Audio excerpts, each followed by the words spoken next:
Goeiemôre, ek hoop dit gaan goed met jou. Verlede week stap ek om my naaste gaan doen en ek stap in die salon in. En in 'n moment ervaar ek net soveel mooi en soveel liefde. Terwyl ek besig is om te sit om my naaste doen, is 'n tannie besig om haar hare te sny en sy's amper klaar.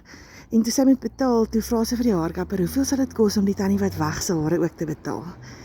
En sy betaal dit toe nou sommer ook en die haarkapper kom na die tannie toe en sê vir haar, kom ons doen jou hare en iemand het klaar betaal en dink ek myself, wat 'n mooi moment is dit, dat jy bereid is om iets klein soos hare vir iemand te betaal, maar wat so 'n groot verskil in iemand se dag sal maak.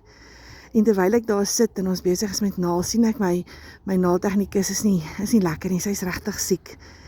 En haar vriend bel haar en ek hoor op die lyn sê hy vir haar, "Hi my skatbol, hoe voel jy?" Ag, en ek dink vir myself, hoe special is dit?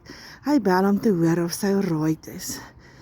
En in 'n minuut of 2 minute se tyd sien ek liefde in 'n normale werksplek.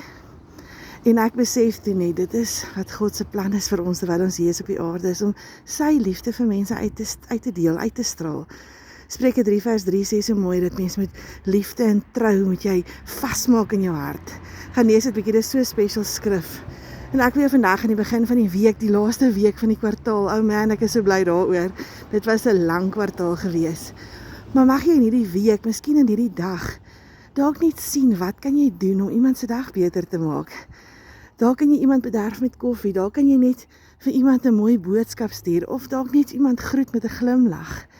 Dalk is dit net 'n WhatsAppie om te sê, weet jy wat, jy special en ek waardeer jou. Wat kan jy vandag doen om Jesus se liefde in ons land uit te straal? Want sien, ons het die vermoë om iemand se dag beter te maak. Ek daag jou uit, doen vandag iets specials. Sommige net. Ek hoop jy het 'n lekker dag hê.